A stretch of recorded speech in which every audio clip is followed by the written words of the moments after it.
So can you talk about the filing process? There was maybe perhaps an issue. They said they understand the reason for it and the importance of the information, but there's a lot of businesses, especially small, that are closed right now. Correct. And we understand the challenges with hitting these deadlines in these critical times. But the filing data associated with wages and identifying who your employers are is critical for us because the Bureau of Labor Statistics really needs that information on a national level. So us receiving that information timely allows us to send that information up to them so they can use that for whatever they deem necessary. As far as the payments, we're trying to be a little bit more open with the payment and the flexibility with the payment, but those are challenges as well. So I know that this is difficult and I know these are trying times, but we're trying to do our best to get the information we need to provide it to the BLS in a timely manner. So could you kind of talk about unemployment for part-time employees? Has anyone done that so far? And then how do you do that in the system?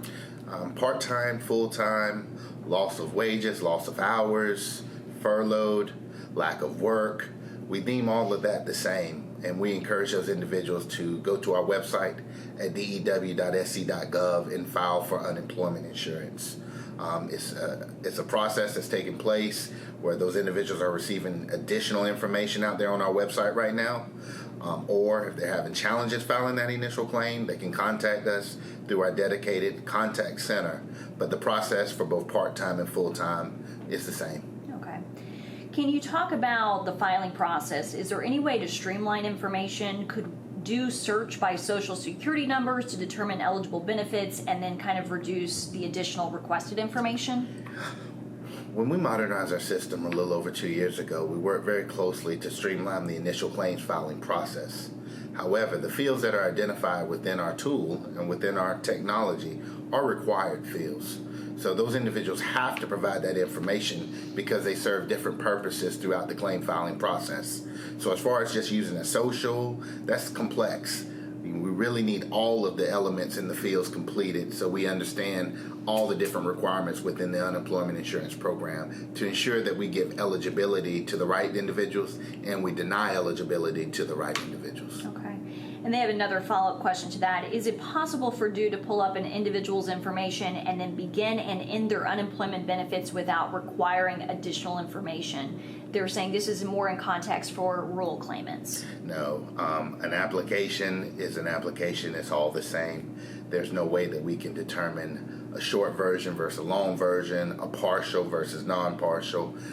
Filing that initial claim is the same for everyone, and we really need the contents within our benefit system to receive that information so we can determine proper eligibility. Okay.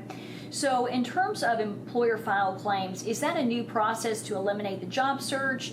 Couldn't the social security number maybe suffice for an individual to apply for that? No.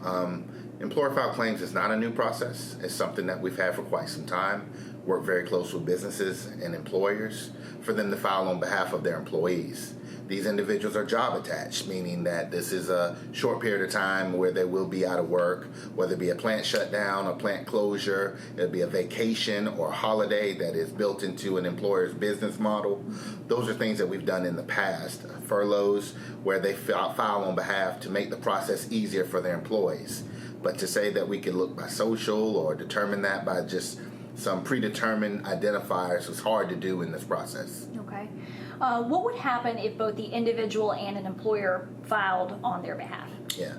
So normally if someone has filed for themselves and the employer files for them as well, behind the scenes our staff would have to do some work to decide which way we want to move forward.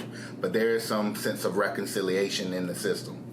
It happens frequently, but normally we ask those employers to please communicate with their employees and tell them that they're filing on behalf of them. Okay.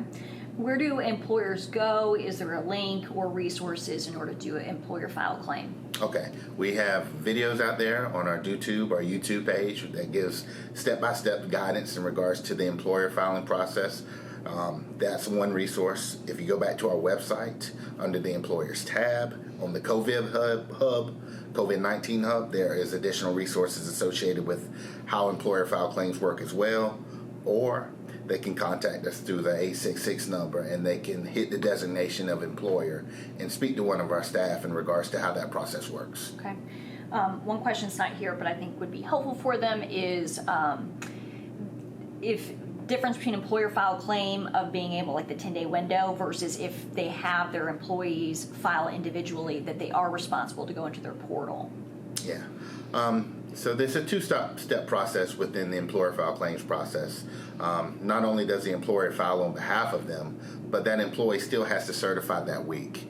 They will not receive compensation until they certify that week. So I think that's an important step in the process. Not only is the employer filing for them, but then that employee has to go in and certify that week so they can ensure that they were not working or received any additional benefits during that period of time. In regards to job attached to me, and job attached meaning is this is still my job. I'm still an employee. I was not separated. So in regards to looking for work, there's no need to be seeking work if you're still job attached. And that's why during the employer file claims process, that work search or that job search requirement is not required. Okay, but the employer is required, if the individual applies on their own, there is a requirement for the employer to go in and actually verify. Could you talk about that? So you still would have to respond and provide us an employer response if that employee files on their own.